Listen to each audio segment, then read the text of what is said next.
You are listening to Dove Valley Deep Divers with Erick Trickel and Lance Sanderson. Ball comes out of the hands of Newton. It's on the ground, picked up by T.J. Ward at the 4-yard line. Vaughn Miller did it again. On Overtime Media. Looks like we're live. Just give this a second to kind of stabilize for everybody here. Make sure that we're across all platforms. Mile high, hello everybody in Broncos country, and welcome into another episode of the Dove Valley Deep Divers podcast. My name is Lance Sanderson. I am your host tonight, and joining me as always is my good friend and colleague. He is your Denver Broncos insider and Mile High Huddle senior NFL draft analyst, Erick Trickel. Also joining us tonight is the co-host of the Building the Broncos podcast. He is also a draft analyst for Mile High Huddle. He is your good friend and our good friend, Nick Kendell. Fellas, what's going on? How are we doing out there? Doing pretty good, man. Just excited to be on here as I always am and talking football and talking about how free agency has affected the draft, which is always a fun conversation. Yep, doing pretty well here. Still working from home, ready for the weekend. I was trying to have a lighter alcohol consumption in March, and the world kind of changed that for me. So gonna have some beers after this, and I wish. Man, I'm really just bummed about how long my hair is. It's already starting to like kind of wave over here on this side. So, we'll see what happens in a couple weeks from now. But it might just get just crazy. I might just let everything go. Well, I mean, why not pull the Tom Hanks and Castaway and just let everything get out of it? A quick tip for you: just wear a hat. It might help just a little bit. Now, guys, today our conversation is specifically driven around the top 15 of the NFL draft and how free agency over the course of the first wave of free agency has affected what we are hearing coming from Erick here as far as how the top 15 could fall. Now, before we get into that really quick, guys, I just want to get a couple of quick things brought up to you guys. Make sure you guys are following the show at DVDD_pod. You can follow us on Twitter. You can follow me at Sanderson MHH. You can follow Erick at Erick Trickel, and for Nick at Nick Kendell MHH. Also, let's see here. Pull it up. Make sure you guys are following at Huddle Up Pod to make sure you have your guys' fingers on the pulse of what's going on with the show. It's a great way to get live updates and everything on what we are doing here with the show. Also, head on over to @milehighhuddle.com for live updates on your Denver Broncos. Now, guys, this is the Overtime Podcast Network. Every night, local police departments across America receive hundreds of calls from burglar alarms. The vast majority of the time, they have no idea whether the alarm is real. Is there really a crime going on or not? All the alarm company can tell them is the motion sensor went off. Simply Safe Home Security, though, is different. If you're like me and you're one of those guys who's hypersensitive to every single sound and is tired of having to sleep with a knife under your bed, Simply Safe is the solution. If there's a break-in, Simply Safe uses real video evidence to give police an eyewitness account of the crime. That means police dispatch up to 350% faster than for a normal burglar alarm. You get comprehensive protection for your entire home. Outdoor cameras and doorbells alert you to anyone approaching your home. Entry, motion, and glass break sensors guard inside. Plus, Simply Safe protects your home from fires, water damage, and carbon monoxide poisoning. It's 24/7 monitoring by live security professionals. You can set up your system yourself, no tools are needed, or Simply Safe can do it for you. And it's only 50 cents a day. That's peace of mind with no contracts. Visit simplysafe.com/overtime and you'll get free shipping and a 60-day risk-free trial. You've got nothing to lose. Go now and be sure you go to simplysafe.com/overtime so they know that our show sent you. That's simplysafe.com/overtime. Again, before we get into this conversation, I have one quick question for the both of you. And Nick, I kind of want your take first here.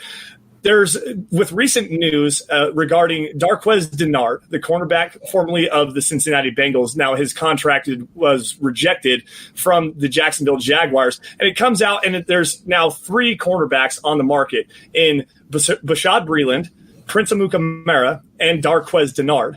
Of the 3, with the Broncos needing another cornerback to come in and fit in with A.J. Bouye and Bryce Callahan, if you had your opportunity to pick one of those 3, who would it be and why? Man, that is a tough question. Honestly, I think I'm going to lead Dennard because he is the youngest. I think he has the most potential upside. And if you're paying all those guys, you're going to get that Vic Fangio, Ed Donatel bump. And I think Denard, especially from that nickel spot, he is really good there. So I guess the biggest question is, where are you playing Callahan? A lot of talk. He did his best work with the Chicago Bears from slot, but then last year it sounded like Denver wanted to play him on boundary more. So if you want to play him on boundary, I think Denard is the guy. If you're looking for more of a 1 year impact, I'm probably going to Mukamara, but any of those guys make sense. I tend to lean younger. What we've seen from Donatello and Fangio in the past is they'll take former first-round picks that have not worked out elsewhere and then take them and boom, all of a sudden they're good because they're playing them where they're at their best. So I think you have the most upside with Denard, but it might come at the highest price. For me, I'd be looking at Bashaud Breeland. I think he actually was a lot better last year than a lot of fans are giving him credit for, and just played actually very good football last year. There were some moments where he got a little bit grabby downfield, which has been one big issue with him throughout his whole career. But I think that with everything going on and all this stuff, that you have to look at somebody who can come in and pick up the offense, because there might not be offseason programs to help pick up the offense or pick up the defense and pick up what their job's going to be and all that stuff like that. So that's why I'm leaning Prince over everything. If that wasn't a concern, if that wasn't an issue, then it would definitely be Bashaud Breeland. But with that, I mean, we have to live with the times that are going on. So it's going to be Prince Mukamara for me, because he knows basically what his role is going to be, and he basically knows the defense already. And also with Bashaud Breeland, he's a street free agent. So the other two are going to come into compensatory pick. Prince, that's what I meant. Yeah, he's the only street free agent, where the other two are not. Yeah. So that's another thing that, like, if you're looking for the younger, more upside, a guy who can play slot, it's Denard. But I think for me, between Breeland and Mukamara, the fact that Breeland is going to play into the compensatory pick formula and Prince will not, I think that's enough of a differentiator where I'll lean that way. And I agree with you guys. Just with the familiarity between Prince and Mukamara and Vic Fangio, I think that's probably the way that I would lean. Not necessarily a great long-term kind of an option, going to be 1 year, $5-6 million. Especially after what we saw with Xavier Rhodes in free agency. He just signed with the Indianapolis Colts on a 1 year, $5 million deal. So the cornerback market is kind of dried up at this particular point. So anybody that we do see brought in is now going to be on kind of a shorter term, lower money kind of a deal. Now, to progress this conversation forward just a little bit, with free agency and everything that has happened so far, there's a lot of ways that the top 10, top 15 picks can really shake up. Now, Eric, there's something that we've kind of heard, and this is something that I've brought up before in just a private conversation with you and I about the Bengals and the number 1 overall pick and how they might not necessarily be sold on Joe Burrow. Now, everybody else seems to be sold on Joe Burrow, but after he decided to forego the Senior Bowl and Justin Herbert was down there working with Zach Taylor and the rest of the Bengals coaching staff, is there any kind of a possibility that we do see a trade with the Miami Dolphins moving up to number 1, giving up at least 2 of their 3 first-round picks, maybe a second and a future second, to go get Joe Burrow and let the Bengals slide back down and then take Justin Herbert there? There's definitely been conversations there, and there's a lot of smoke going around about it. When there's smoke, there's a little bit of fire.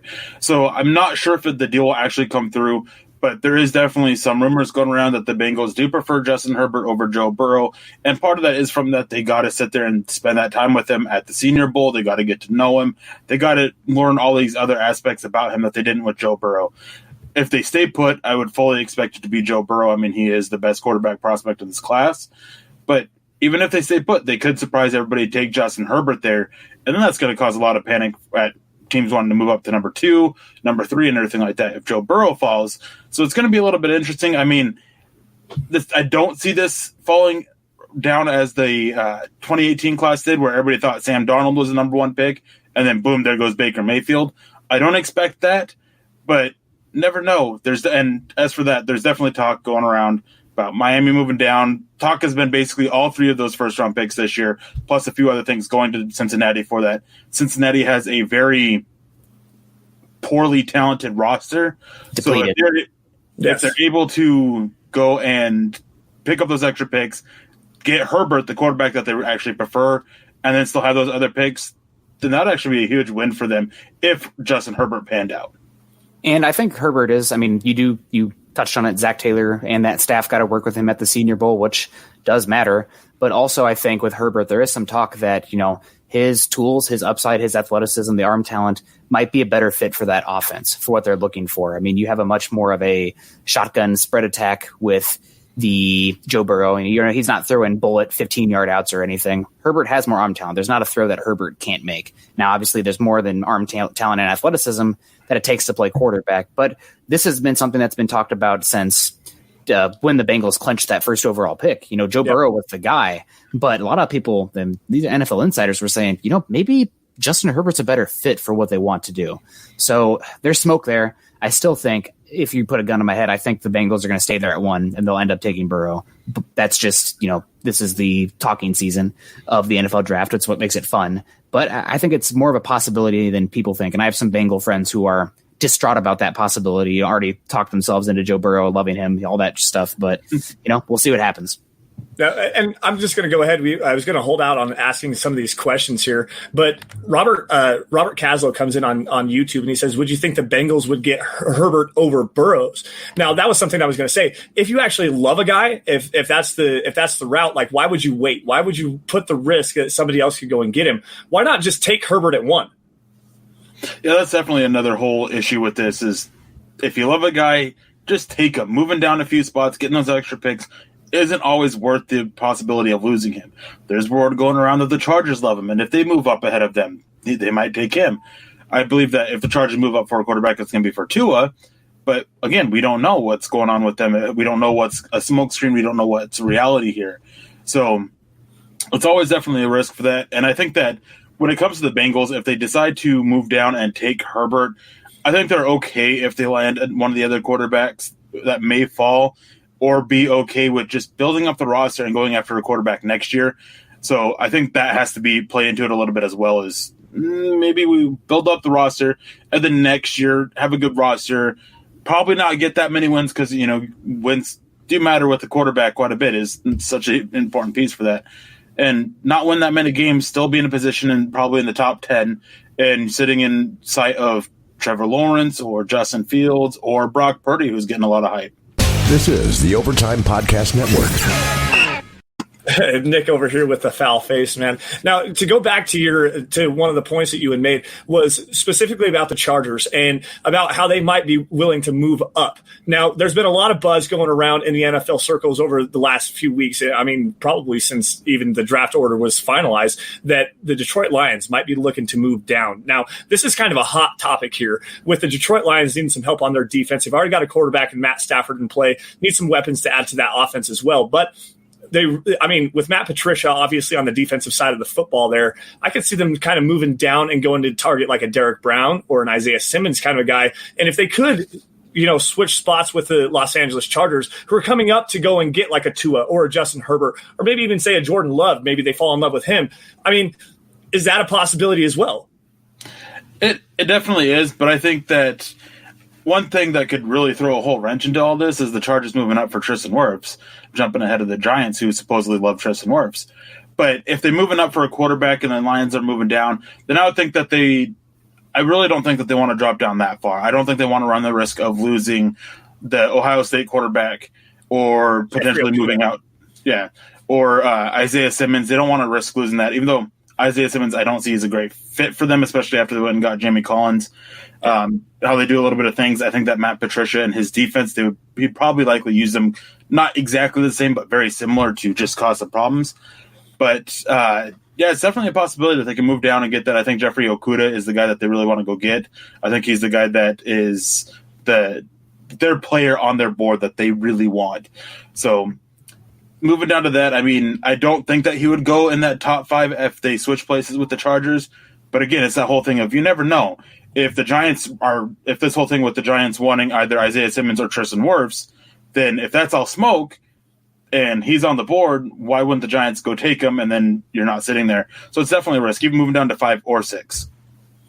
It depends on how much they like C.J. Henderson. I mean, for the Broncos, I don't like C.J. Henderson, but there seems to be some people who are better at evaluating cornerbacks than me. I fully admit that say C.J. Henderson has an argument to be right up there with Okudah because the length and the cover skills he has. I don't agree with it, but I've seen it from like a Crockwell, who used to play cornerback for the 49ers, I believe, and he's been banging that drum that C.J. Henderson is cornerback 1 in this class because of the man coverage upside. So I don't agree, but I mean, it depends how much value is there. I'm hoping that C.J. Henderson is beloved because if he goes off the board before the Broncos pick, hell yeah, sign me up. Same with Caleb on Chasen.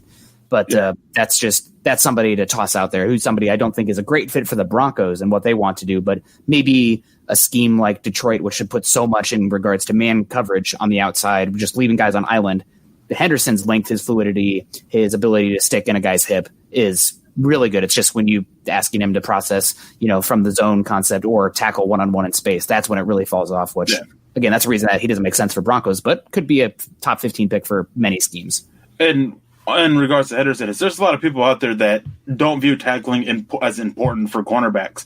That's where we get the Darrelle Revises of the world. Darrelle Revis was known for not tackling, but he could he was trusting on exactly. Yes. You could trust these guys on an island, and that's CJ Henderson. I like his play and coverage, but I like tackling. I like my corners to tackle. I don't like to be afraid of it. So for my own personal board, he takes a hit as a result of that. For the Broncos, he takes a huge hit for that because tackling is not negotiable. But yeah, it really depends on how the Giants would view him or the Lions would view him. And with Matt Patricia, I could see him not valuing tackling as much as he does just his coverage ability that he has. Yeah, island ability.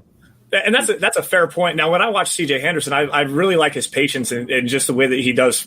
I mean, like you said, Nick, he can stick in your hip and move, but he's very patient, especially when he's off ball. Now, to kind of go forward just a little bit with another team that could potentially be moving up, there's two here, and this was something that I believe it was Matt Miller. We talked about this just right before we jumped on live. Was Matt Miller said that the Jacksonville Jaguars and the Las Vegas Raiders are potential teams that could move up. Now, we broke it down just a little bit, and I think that, Nick, you said that it would be potentially for a quarterback. And let's just talk about the Raiders for just a second before we go into the Jaguars. Well, the Raiders have, I believe, same as the Broncos, 5 picks in the top 100.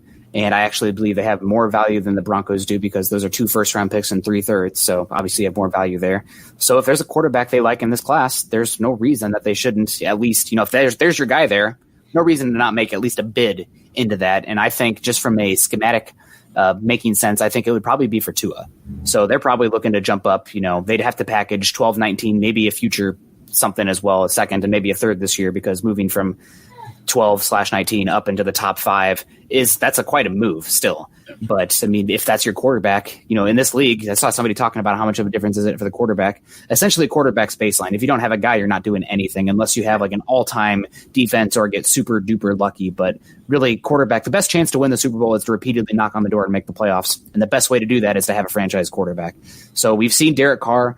We were talking about it before we went on air here. He's a quarterback where you can win with him, but he's that one where if you don't utilize him during that rookie contract where he's giving you really good value on the dollar, then you're probably not going to win with him. Once you pay him, that ability, he just is not, he's like a tier 3, tier 4 quarterback where he's cheap. You can build a great team around him. But after that, I don't know. It's like kind of the Andy Dalton tier. It's what we do not want with Drew Lock, which, we're remaining to see. I don't want to be super pessimistic, but we're remaining to see if he's going to be Andy Dalton, Derek Carr, or Carson Wentz up there.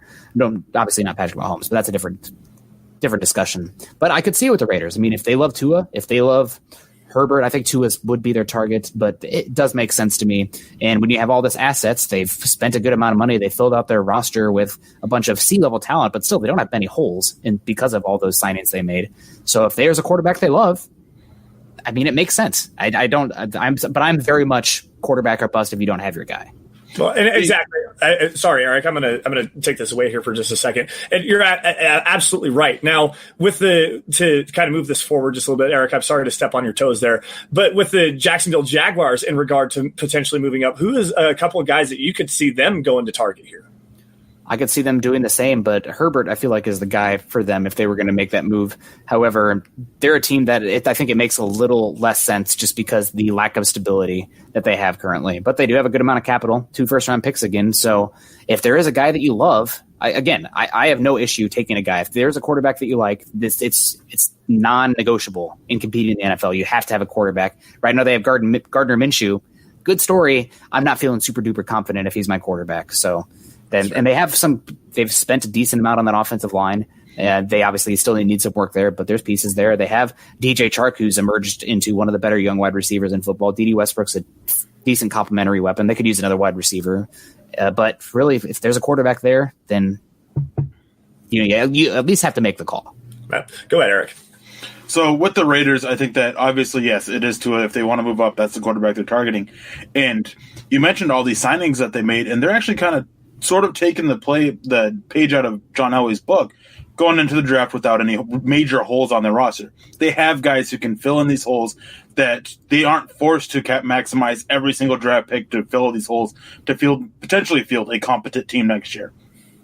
They can use this, having a good roster, and they can afford to package those picks and move up and go get that quarterback. With the Jaguars, that's not the case. I don't see them moving up for a quarterback.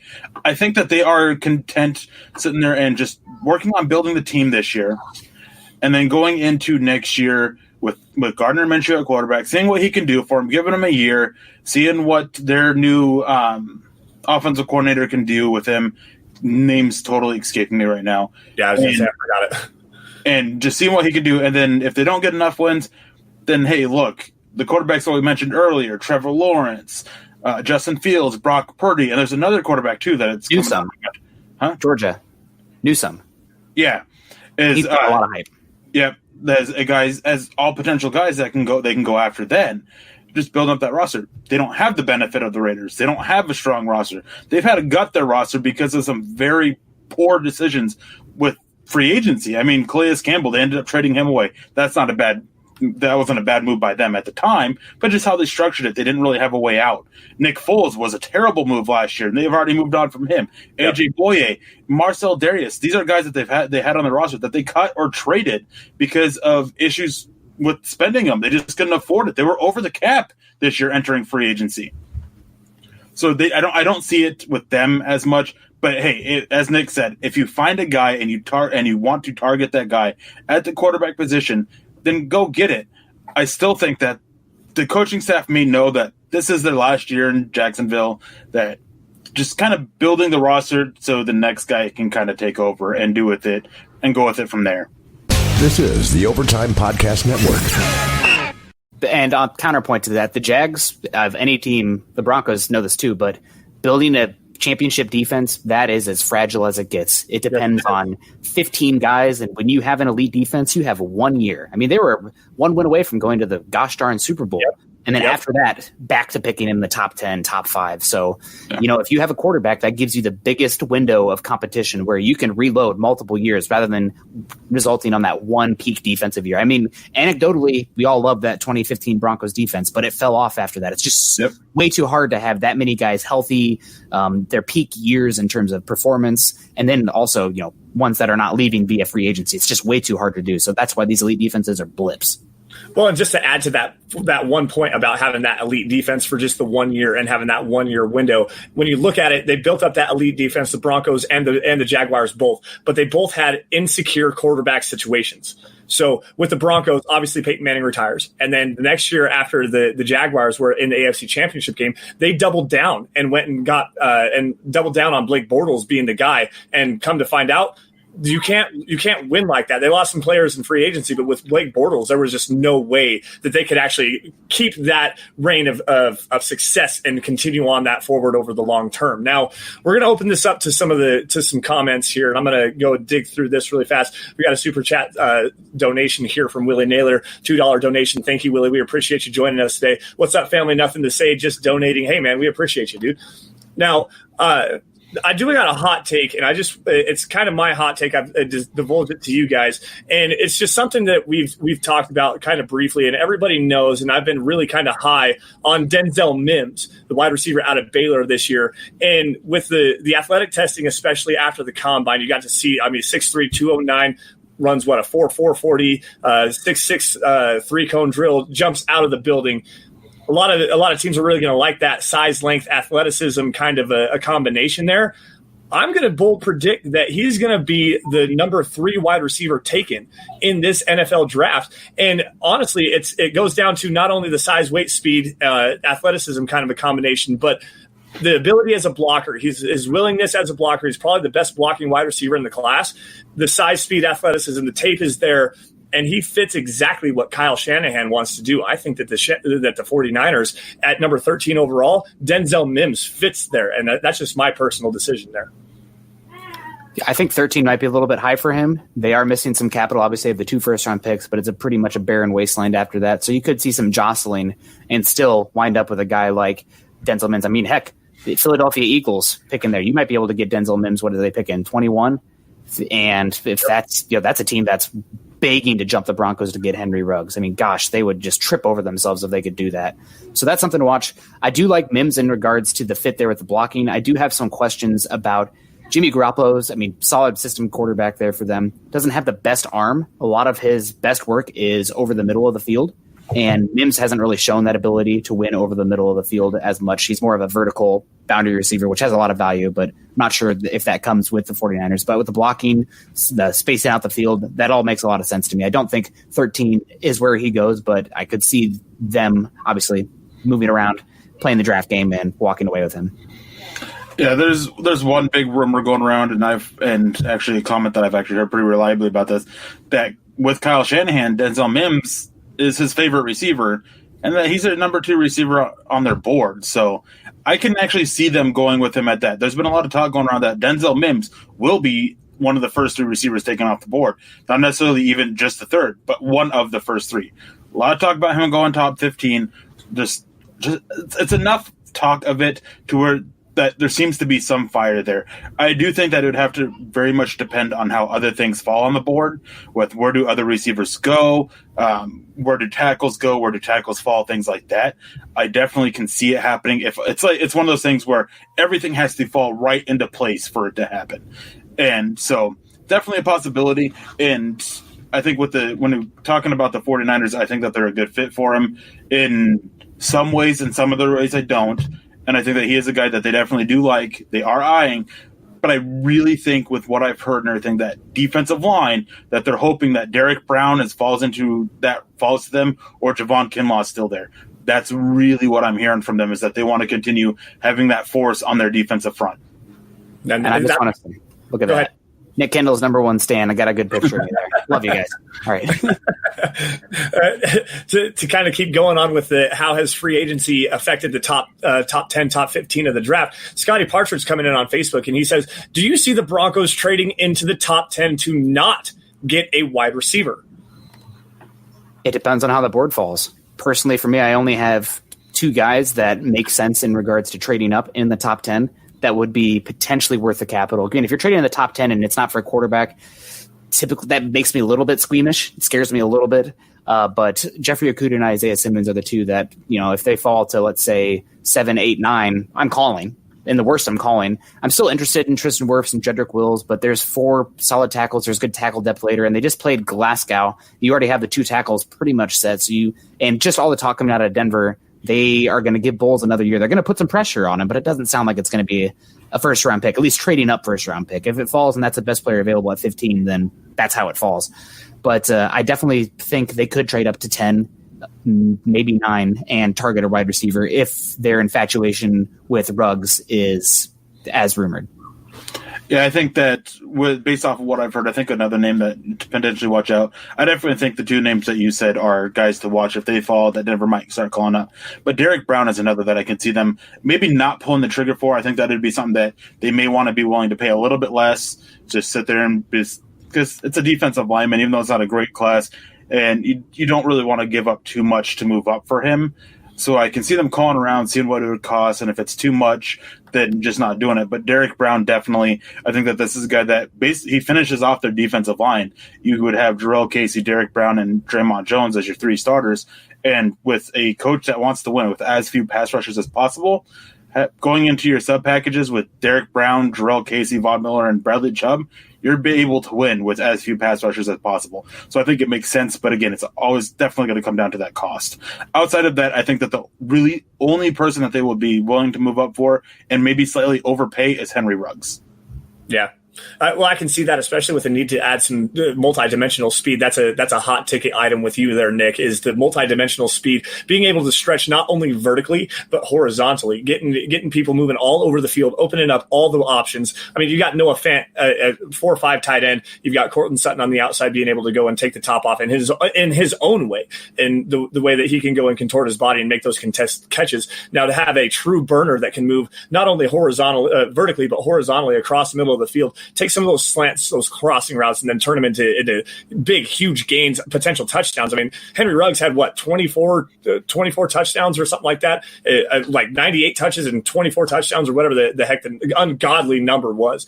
And it just seems like every time that he touches the football, he's going to the house. So, I mean, if you're going to go and get a guy, that might be the guy that would really sing to me. If you're going to go get Ruggs, and I would potentially be willing to do that, especially if it only takes you got 3 third-round picks. Take 2 of those, package up, move inside the top 10 to go get a guy like that. Then I could maybe swallow that. I wouldn't necessarily like it, but I could swallow it. Now, David Cromelo coming in on the super chat. Thank you, David. A big fan of the show, big fan of the website as well. Are the Broncos in position to reach at 15? Now, I'm going to start this off here, and we always say it. It all depends on how the board falls. If the Broncos are in position to reach, that means probably all 4 of the offensive tackles are gone. You've got the big 3 at the wide receivers are gone. You're sitting there with a bunch of quarterbacks because C.J. Henderson is gone, and then you've got Christian Fulton, maybe Kalavan Chase, and guys like that have jumped into the top 10. Now you're looking at maybe some interior defensive line prospects. I think that you've got a good chance at Javon Kinlaw there. But if that were to maybe be the case, I would think that the Broncos would move down. Like, why would they not be willing to move down, get some even more capital in this exponentially deep draft class at wide receiver, cornerback, and offensive line? It just takes 2 to tango. Team has to be calling and offering something. So there's some times where it just doesn't make sense. And it depends on how far they want to go. Like let's say there's a team offering them pick 30, 31, let's say the 49ers or somebody picking 30, but the Broncos have 4 players they like and they don't see any of them being there at 30. So it's really circumstantial. But just back to David's question here, the Broncos in a position to reach? Hopefully never. Hopefully you never reach. You got to trust your board. But I mean, what might make sense for one team might not make sense for another. But no, if you think you're reaching, don't make the pick. There should be somebody there. And obviously sometimes you're in a situation where you don't love it. But if you're looking at this like, is this a reach? Probably shouldn't make that pick. Yeah, my philosophy is if you are viewing your pick as a reach, it's the wrong pick.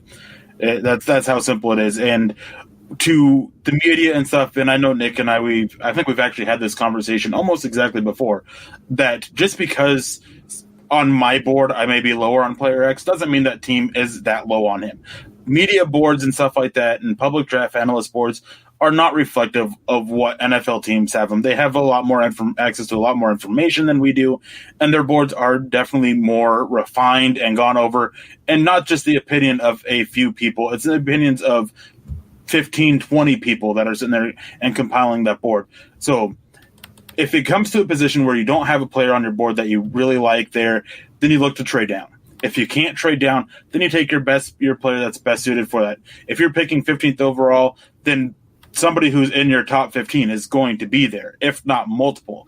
Even if, say, just as an example, not saying it's going to happen, say something happens and Chase Young is there. Then obviously you take him. Say something happens and Justin Herbert's there. Well, you don't really need a quarterback, but who else is there? It all depends on how the board falls. And if you're making a pick that you feel is a reach, don't make that pick. It's that simple. Yeah. Obviously, it's got to line up with the best player available at a position of need is a good way to go into it. And sometimes you do get a good value. I mean, let's just go. There was a question here that I wanted to grab. And let's see here. It's Miller707 Champ jumping in on YouTube. He says, do you think Trevon Diggs is a good fit for Denver? Also, is it a realistic possibility to get him in the second round? I've been seeing a lot of mocks having him fall to the second round. Now, that would potentially be there. I mean, that's a first-round player right there. And if he falls to the second round, if the Broncos and they also have the need there, a best player available at a position of need there. You've got Trevon Diggs, potentially AJ Terrell. I mean, let's see, Noah Abenigine, the cornerback out of Auburn. If you get that opportunity to take a guy that's the best player available at a position of need, or that can just upgrade the overall roster. Like, why? What's the question there? I guess I don't understand it. Like, if you think it's a reach, then don't take the pick. Yeah. Shout out also Jalen Johnson from Utah, who I think I like more than most people, but he's in that same range. Yeah.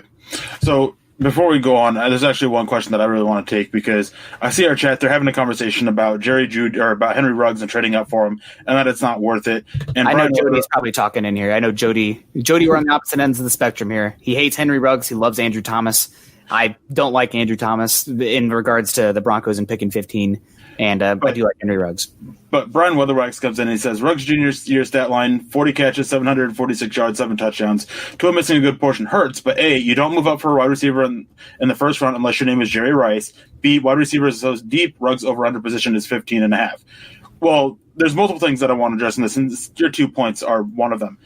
Actually, and there's been actually quite a few studies about this that I've actually been really enjoying because I am not for moving up for any player. Don't care who it is. You don't move up. It typically doesn't work. Unless it's a quarterback. Even for a quarterback, I'm not for it. But here's the thing, is of all the positions that are most successful in actually trading up for and then panning out, it's wide receiver. Wide receiver tends to have the most success and have your return be at least the same as what you're giving up as basically as what you're getting from him, that the return is equal. So wide receiver is actually the best position to move up for, no matter who it is. I mean, yes, there are some out there who have failed and not lived up to the expectations, but that is one of the more positions. I mean, what? AJ Green and Julio Jones weren't one of them moved up for? I mean, that's just Julio was. That's just massive trade. Yeah, that's just one example of it, but that is actually one of the positions that it is better to trade up for. And wide receiver is so deep. Yes, it is. But here is the thing, and I've talked about this on Twitter I think it was yesterday, that yes, it's a simulation, but when you're running a simulation with this mock, and you're sitting here and you decide to pass on a receiver at 15, and you get to 46 because you're willing to wait because the receiver's bad, and then all the receivers you like at 46, they're gone. You wait till 77, all the receivers you like at 77, they're gone. Every year we hear about, we can wait on position X because it's so deep. Well, when the NFL draft comes around, what actually happens? Teams don't wait. No. Teams take them. Just because it's a deep class doesn't mean you pass up on elite talent. Henry Ruggs is an elite talent. I know a lot of people out there are saying he's just a speed receiver, and I have been very down on him. Nick and Lance can both confirm this, that I'm probably the lowest on Henry Ruggs of the three of us. But I can see the reason for him. I can see the fact that his speed, and he's not just a speed receiver, opens up so much more for the whole Broncos offense, for Cortland Sutton, for Noah Fant, for Melvin Gordon, for whatever other weapons they add on this offense. I can see the fact that he is a improving route runner. I can see him being able to make these contested catches that are needed. I can see him getting these catch and run situations and making big plays out of it, working out of screens, working on quick slants, working on comeback routes. Yes, there are improvements that are needed, but he's not just a speed receiver. He's got tremendous hands, which I see a lot of people comparing him to John Ross. John Ross has terrible hands. Will Fuller has terrible hands. Major medical questions for both of them. John Ross, he got drafted as high as he did for speed, but he was exclusively a 9-route guy. Only running the go route. That was basically exclusively his route in college. Henry Ruggs is offering up a little bit more of a route tree than that. I have data in front of me also in regards to Ruggs essentially as a space creator. He's going to do as much not touching the ball as he is going to do touching the ball. And it's a Will Fuller effect. I have this data in front of me. The Texans offense this last year in the regular season with Will Fuller and without Will Fuller. The QBR with Will Fuller, 75.2. Without Will Fuller, 59.8. Yards per play, 6.08 with Will Fuller, 5.29 without Will Fuller. Yards per attempt, 7.78 with, 6.32 without. Sacks per attempt. So, wide receiver, how does that matter? Changes how the defense can play you. Sacks per attempt, 7.8 with Will Fuller, 10.7 without Will Fuller. And then third down conversion, 51.9%, 32.9%, 51.9 with 32.9 without. So really it's about isolating matchups and making the dictating what the defense does against you. Yeah, and last thing I'm going to say on this is, Jody, if you move up for why not get the best receiver? It's all relative depending on who the best receiver is. And teams view it differently. CeeDee Lamb is my number one receiver. I would love it if Denver moved up for it. I don't think he's Denver's number one receiver. I don't think he's multiple teams' number one receiver. I'd be surprised if he's actually more than, let's say, 16 teams' number one receiver. I'd actually be shocked about that. And as for being the best receiver on Alabama, I think that even more teams would view him as the best receiver in Alabama than Jerry Jeudy as the best receiver coming out of Alabama. Ooh, with the hot take. No, I'm just playing. Yeah, you're absolutely right. I mean, there's a lot to be said. We're looking at the Alabama wide receiver class in a whole completely different light here, guys. Like we're arguing about Jerry Jeudy versus Henry Ruggs when you also have Adrian Waddle and Devontae Smith, I believe is his name.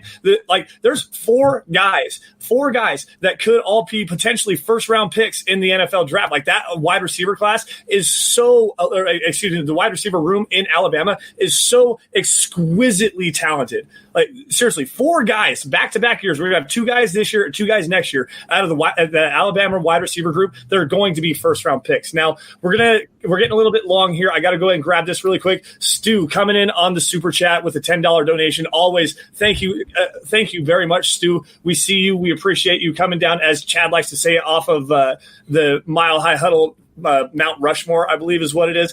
Stu, always so consistent and everything like that. We appreciate you, man. Get a couple more questions here before we have to get out of here tonight. Kenneth Booker, here's actually a decent one. Brandon Cooks wants a trade. Should the Broncos kick the tires? I'd be interested in the talent. I'm not sure I'm interested in the contract. I think that after you paid Melvin Gordon, that probably said bon voyage to any chance of taking on another poison pill contract. So that's probably the reality of it. Yeah, I agree. And as much as I like Brandon Cooks, I like what he could bring to the offense. But again, it's just that contract that I wouldn't take. And real quick, Jody, I actually have Henry Ruggs over Jerry Jeudy on my board, and I am the lowest of the three of us. So, yeah.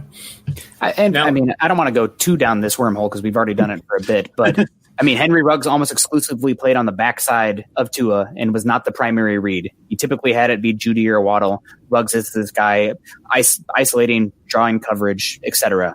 So, I mean, just based on how talented, I mean, if Jerry Jeudy is the first guy open, that's where the ball is going. I mean, he's open. Get him the ball. But you can watch the tape. I mean, I'll go check out Brad Kelly's YouTube. It's on. He has the all 22, like the way up. You can see the entire field, not the broadcast. Yeah. You can see Henry Ruggs is freaking open. Like, it's just that Jeudy was open and he's the higher percentage throw, so Alabama just needs to control the ball. But, I mean, there's something to be said there. Go ahead. And to add on to that just a little bit, there was something that I had seen that Jerry Jeudy played primarily out of the slot. I mean, go back and watch the tape. It's absolutely true. Jerry Jeudy played primarily out of the slot with Henry Ruggs on the outside, and he was dictating that deep coverage over the top. And he was still getting open. Now, those easier, higher percentage throws to Jerry Jeudy on the quick hitches, the quick slants, quick pivot routes, the ins and outs and everything with his elite level route running ability, of course you're going to throw him the football, and then he can do stuff after the catch. Now, with Henry Ruggs, when he was on the backside, that quick backside slant pass, it's going to the house regardless. Like, I personally, just to go against and just to kind of give you just an idea about how many different takes there are on this wide receiver class. Eric, you said that you had CeeDee Lamb as your number one wide receiver in this class. I personally have Jerry Jeudy. I think he's a better route runner. I think he's a better with the ball in his hands after the catch. He can do so much before and after the catch to beat coverage and then to beat defenders. That's just my personal take on the situation. Nick, I don't know. What do you think? Do you think it's Ruggs, Jeudy, Lamb, or is who's your number one wide receiver? I have 1A, 1B, and 1C. I mean, literally, it depends. It's like asking you what your favorite ice cream is. Cop out. Yeah, I mean, I personally like Ruggs the most, just because of what he can bring. I think is the most dynamic, and I'm looking for guys that can create without the ball, guys who can create for others, rather than ones that need to be high volume players to be validated. So I'm again, looking for the best mixture of talent, and I think that Ruggs with Sutton with Fant is. I mean, every single one of those guys is so different. So, but I'd take any of them. Luckily for the Broncos, if one does fall to 15, that decision's probably going to be made for you. But we'll see what happens. I have no issue with any of them. And then after that, my tier 2 is Mims, Jefferson, and Rager. Yeah. Okay.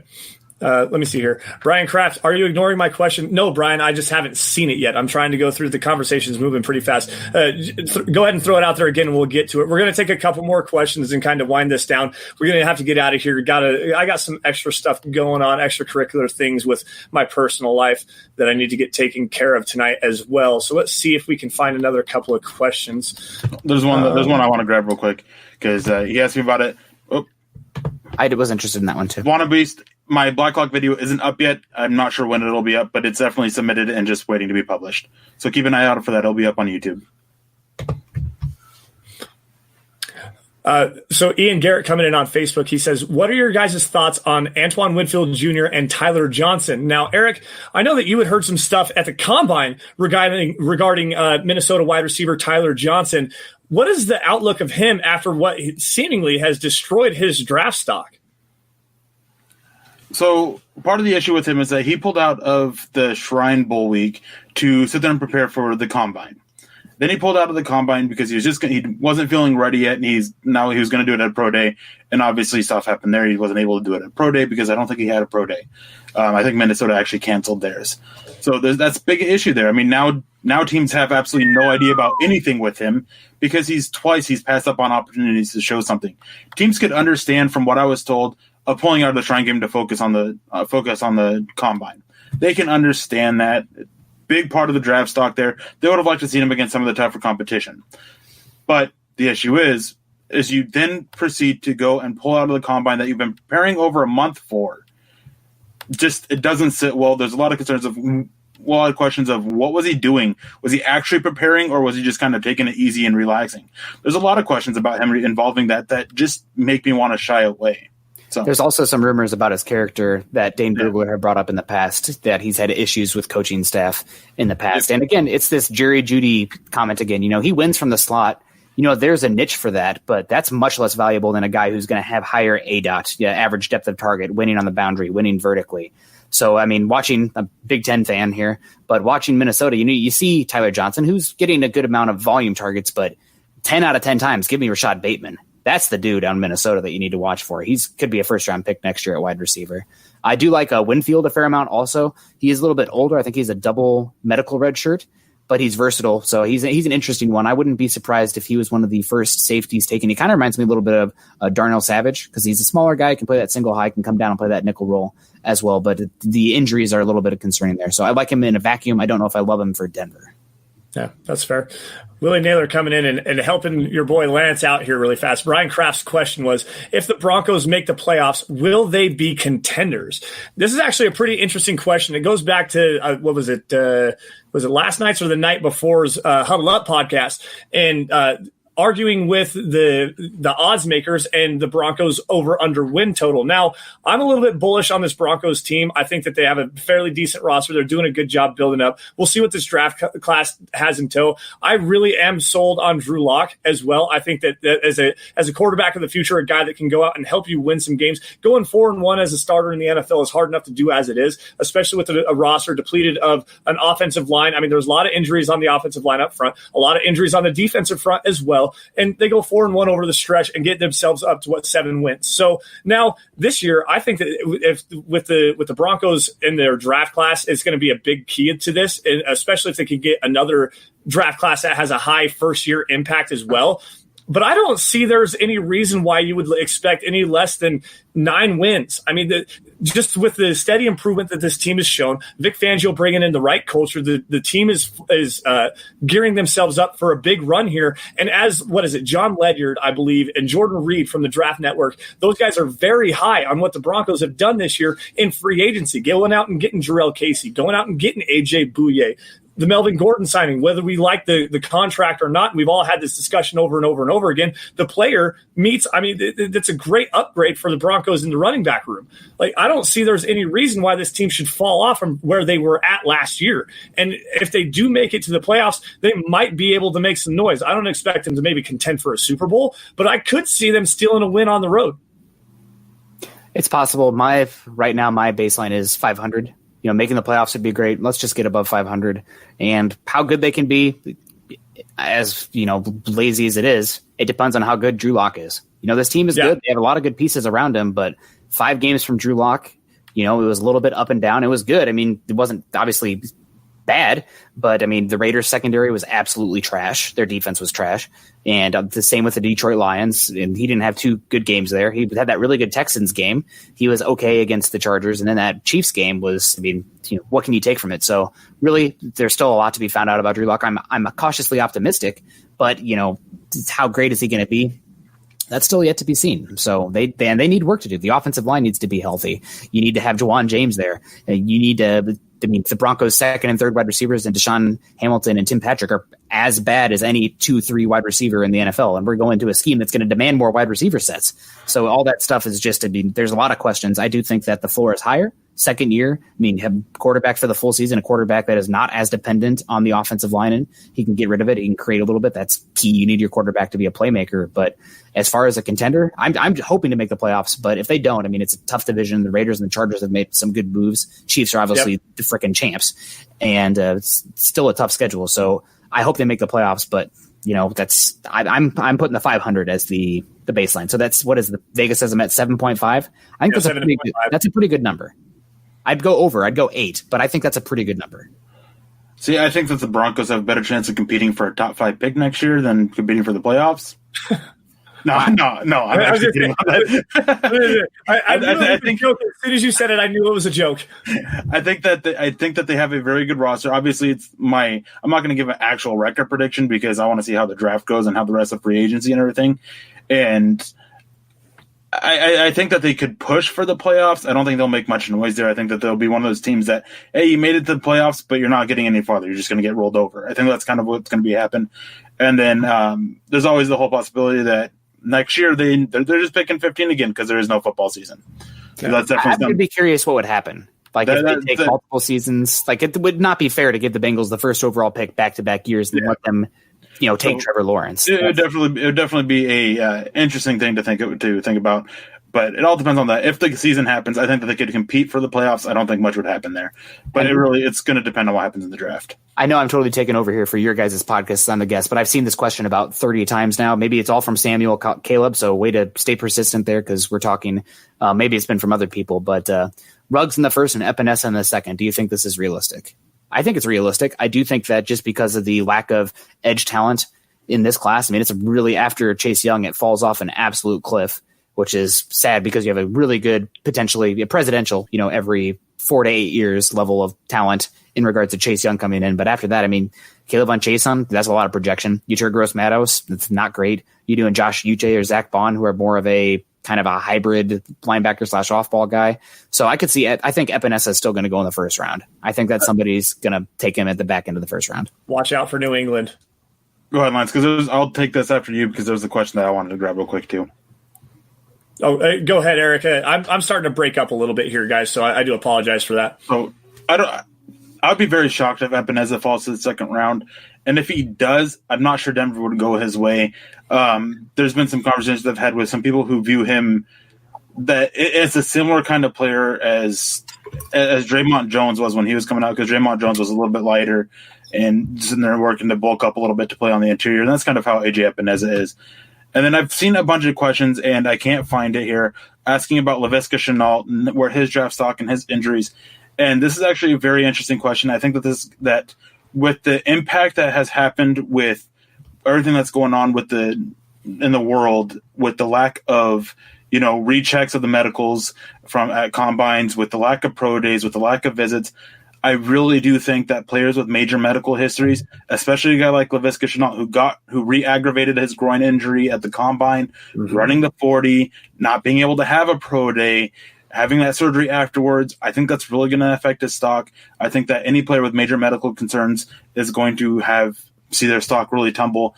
And I've had some conversations about this. As good as his tape is, there are some people out there that are projecting him to be a late day 3 pick because of this. So it's going to be interesting to see how things fall with these players. But it's definitely something to keep an eye on with any player that has major medical concerns. Lucas Niang is another one, and how far they fall. Another group of players like that are players who are from smaller schools and players who weren't invited to the combine. I think that this may be one of the years that in 5 years from now, we're looking back and talking about, oh man, I can't believe so-and-so went undrafted. I can't believe so-and-so went undrafted. I can see that happening 5 years from now because these players that aren't invited to the combine aren't having a chance to show themselves off. Yeah. No, I agree with that, Eric. And I'm glad that you went back and actually addressed that question, because that was one that I was going to go back and try to find, because it was a very intriguing one. I like Laviska Shenault a lot. I mean, the size and the ability that it has playing the wide receiver position like a running back, just getting a little bit of an update there is very good. Now, guys, unfortunately, we're running really long here, so we're going to have to wrap it up there. Thank you guys all for joining us on the Dove Valley Deep Divers podcast. You guys can follow the show at DVDD_pod. You can follow me at Sanderson MHH, for Eric at Erick Trickel. Notice the K in Eric. And for Nick Kendell at Nick Kendell MHH. It's right there underneath his fingertips because he's being a spaz, like always. Also, make sure you guys are following at Huddle Up Pod. Make sure you guys are in touch with everything that's going on with the podcast network, and also at Mile High Huddle, so you can get updates on your Denver Broncos, breaking news, analysis, insight piece, analytics pieces from Thomas Hall. Bob Morris doing a great job with breaking down the new CBA and the salary cap and everything like that. Film breakdowns from me, from Eric, Nick, Carl, all the guys. And I mean, we do it the best we can to provide you guys with all of the best Broncos information that we can. Also, if you guys get a chance, go ahead and check out huddleuppod.com. That's our merch store. It's because you guys were pounding the table to go out and get everything brought in, get some hats, get some t-shirts. There's some new tank tops and stuff like that. Go out and help support the show, help support the website. It's a great way for you guys to not only support the show and support everybody else like that. Now, before we get out of here, just one quick matter of business for me and Eric. Tomorrow night, we are going to be joined by Coach Luke Polglaze once again to talk and break down some of the running backs in this year's draft class. So it's going to be a lot of fun, specifically some late round guys, some guys that stop it, Nick. But anyway, some late round guys that are that the Broncos could be looking at, especially after the acquisition of Melvin Gordon. Now, Nick, is there anything else you want to get out to the Dove Valley Deep Divers following? Well, thank you. I saw we had a late minute chat or a super chat here from Willie Naylor, who has got a great picture there of his family. It looks like he's enjoying some social distancing there with the family, but you guys are awesome. Thank you. Also, hashtag Nick's Beer Fund. So appreciate that. Once we're done here, I'm going to go crack open a cold one. It is Friday night. So we got to figure something out, Lance, because Chad and Zach, they have football priests, they have State of Being, and I think State of Being is for all podcasts. Nick over here has his hashtag Nick Beers Fun. We need one for us, man. No, it's not. It's the best. Nothing involving you, Nick, is the best. So just so you know. Hold on. I got one. So chat, help us out. Go ahead, Lance. There was one up here. I'm going to go ahead just keep on going, because there was actually a question up here from one of our really good friends of the show from Bawana Beast, talking about my kind of personal life just a little bit. If I can find it really fast. Nick is a dweeb. Yes. Nick is a dweeb. So, guys, help us out with that. Think of a hashtag. Reveal it in the chat tomorrow, you guys. We will be back, as Lance said. We're going to have Coach Luke Polglaze. He coaches in college, and he's coaching receivers currently, and he used to coach running backs. It's going to be nice to talk about him and talking about a lot of the technical stuff, as Buana Beast has mentioned in here about having him on talk about stuff. So Eric, anyway, smile, bro. You're a Bronco fan, dude. I'm ugly when I smile, so I try not to. Anyways, to get this one last thing and really fast, as far as our new hashtag goes, we got Nick's Beer Fun. How about Lance's Diaper Fun? But be specifically, how's the baby? We just found out the reason why I was gone last week was we went and found out how what the gender is of our child, and I'm proud to announce it is a boy. I'm very excited. So Caven Elliott Sanderson will be the newest Broncos fan on August 3rd, 2020. So with that, guys, we're going to have to wrap it all up. Thank you all once again for joining the Dove Valley Deep Divers podcast. You guys have a great night. Stay safe. Wash your hands. Don't touch your eyes, nose, or mouth. And you guys have a great evening. Willie Naylor with the $2 donation. Eric, the Draft King, the Draft God, hashtag Draft God. There you go. All right, guys, we're going to get out of here. Thank you all once again. Have a good night. You've been listening to the Huddle Up Podcast. Join Broncos Country's deep divers at milehighhuddle.com to keep the conversation going.